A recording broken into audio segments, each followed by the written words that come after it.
Here are 5 homes that I would buy regardless of what the interest rates are. Hi, my name is Kelsey Simmons. I'm a local realtor here in North and South Carolina, here to help you save as much money as possible on your next home purchase.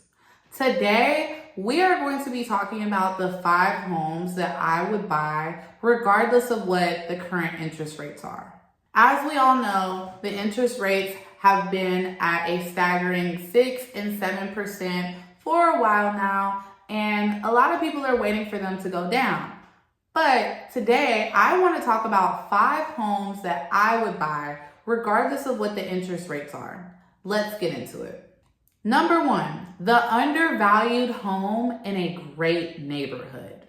Location is king. If the house is priced below comps in a strong zip code, it's a long-term win.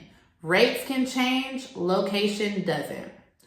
For example, if you find a home that is listed for $250,000, but a lot of the homes in that area are selling for $450,000, $500,000, that means that home is undervalued and it is in a great neighborhood with strong comps showing that the other homes in the neighborhood are selling for a lot more or have been bought for a lot more money.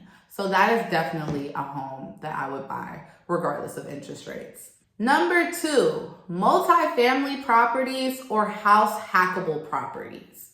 Duplexes, triplexes, or homes with separate entrances.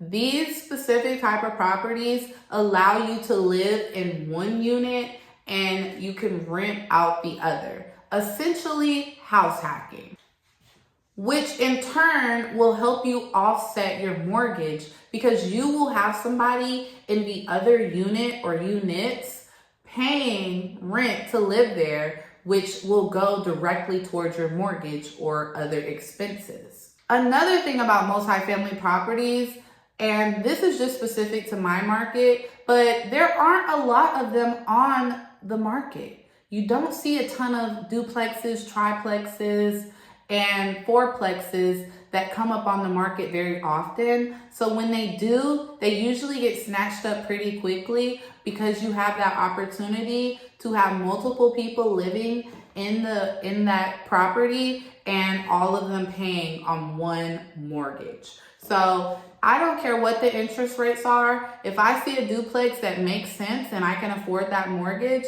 then I definitely would do that. Because as soon as I close on that home, I'm going to be looking for a tenant to fill up all the other units. The next home that I would buy, regardless of interest rates, is a new construction home with builder incentives. Now, these new construction builders are not blind. They understand that people aren't buying as many homes because of the interest rates. Hence why a lot of new construction builders are offering incentives in order to incentivize people to purchase that property.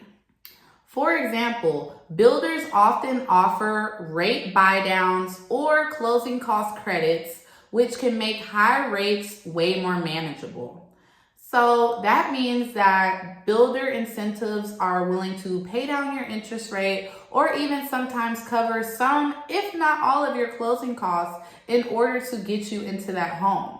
And it's a new construction home at that. So you're probably going to get a warranty as well in order to, cover repairs and things like that, at least for the first couple of years. So that is a win-win in my mind because you're getting a new home and you're getting incentives in order to make moving into that home a lot cheaper and a lot easier. The next home that I would buy, regardless of interest rates, are fixer-uppers in high-demand areas. Now, I know specifically in Charlotte, North Carolina, there are a lot of underdeveloped neighborhoods that are very close to Uptown Charlotte.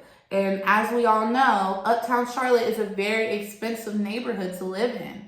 And these underdeveloped neighborhoods that are surrounding Uptown Charlotte have homes that are fixer-uppers, but they are in high-demand neighborhoods. So if you're willing to get your hands dirty, or if you have a local contractor that you trust then this is definitely a home that I would move forward on if you're willing to put in the work. A little sweat equity equals instant equity. Buying low and renovating smart means you can refinance later when rates drop and come out ahead.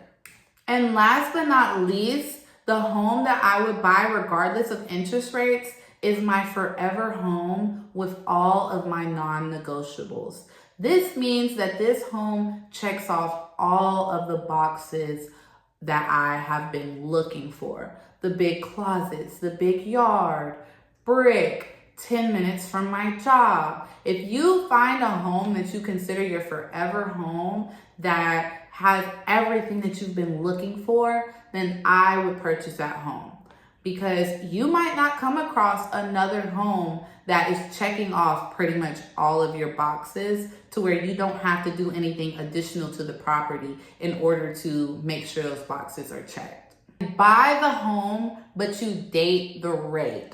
You buy the home, but you're dating the interest rate. Because as we all know, interest rates are going to fluctuate. But that home, once it's off the market, you might never know when that home will be on the market again. But you can always refinance your interest rate when rates go down. So make sure to lock down that home and just date the rate, because you can always refinance later.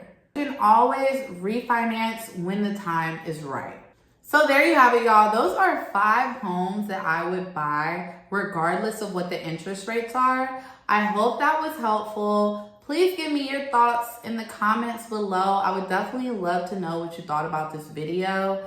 And if you are in the North Carolina or South Carolina market looking for a home, I would love to help you navigate that process.